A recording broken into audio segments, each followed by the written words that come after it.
আগে 1947 সালে কেমন ছিল আমাদের দেশ এবং সেই সময় বিভিন্ন জিনিসের মূল্য বা দাম কেমন ছিল, তো চলুন জানা যাক। তো বন্ধু, তার আগে বলবো, আপনি এমনই পৃথিবীর রহস্যময় অজানা কথা জানতে ভালোবাসেন এবং যারা এখন আমার এই চ্যানেলটিকে সাবস্ক্রাইব করেনি তারা আমার এই আরজিএম অদ্ভুত চ্যানেলটিকে সাবস্ক্রাইব করে নেবেন। তো আসুন জানা যাক। আজ মূল্য বা দামের কথা বলতে গেলে প্রত্যেক জিনিস নিজের অধিকারের সীমা পেরিয়ে গেছে।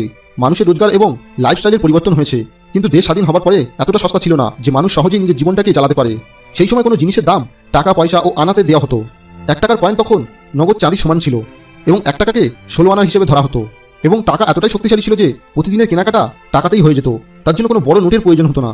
তখন চাল 65 পয়সা প্রতি কিলোতে পাওয়া যেত এবং গম 26 পয়সা প্রতি কিলোতে পাওয়া যেত এবং চিনি তখন 57 পয়সা প্রতি কিলোতে পাওয়া যেত। তখন কেরোসিনের দাম ছিল 23 পয়সা প্রতি লিটার এবং আমাদের মুখরোচক খাবার ফুচকা এবং আলুর চাট 1 প্লেটের দাম 1 আনা নেওয়া হতো। সেই সময় ভারতের মুম্বাইয়ে ভিক্টোরিয়া নামে জায়গায় ঘোড়ার গাড়িতে করে যাওয়া আসা করার জন্য 1 মাইলের জন্য 1 আনা নেওয়া হতো।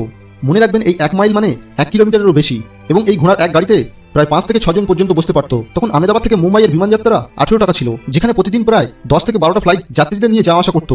তখন বর্ষার জন্য ভালো কোয়ালিটির রেনকোট 1 থেকে 1.5 টাকার মধ্যে পাওয়া যেত এবং সিনেমার টিকিট 30 পয়সা থেকে 40 পয়সায় পাওয়া যেত এবং সাধারণ মানুষের দৈনিক রোজগার 50 পয়সা থেকে 1 টাকার মধ্যে হতো।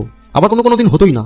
আজকের দিনে 1947 সালের এই দাম একেবারেই আমাদের অবাক করে দেয়। সেই সময় এত কম ইনকাম থাকা সত্ত্বেও কম খরচে জীবন চলে যেত এবং উন্নত জিনিসের দিক দিয়ে এতটাই নিম্নতম জীবন ছিল যে প্রায় প্রতি 1000 মানুষের মধ্যে একটা রেডিও থাকতো এবং প্রায় 2000 মানুষের মধ্যে একটা টেলিফোন থাকতো। তো বন্ধু, এই ছিল পুরনো দিনের অবস্থা এবং এটা শুধু ভারতেই নয়, বরং পুরো বিশ্বে জিনিসের দাম খুবই কম ছিল। আমাদের অতীতে কেটে যাওয়া সেই সময় আর কখনোই ফিরে আসবে না, কিন্তু এই দিনগুলোকে আমরা বইয়ে এবং আমাদের স্মৃতিতে তুলে রাখতে পারবো। তো বন্ধু, এই ছিল আজকের ভিডিওটি যদি আপনাদের ভালো লাগে তাহলে অবশ্যই লাইক করবেন এবং শেয়ার করবেন এবং আপনি যদি এমনই পৃথিবীর রহস্যময় অজানা কথা জানতে ভালোবাসেন তাহলে আমার আরজিএম অদ্ভুত চ্যানেলটিকে অবশ্যই সাবস্ক্রাইব করবেন, কারণ আমি এমনই রহস্যময় অজানা কথা এই ভিডিওর মাধ্যমে আপনাদের জানাতে থাকবো। ততক্ষণের জন্য ভালো থাকবেন, সুস্থ থাকবেন। ধন্যবাদ।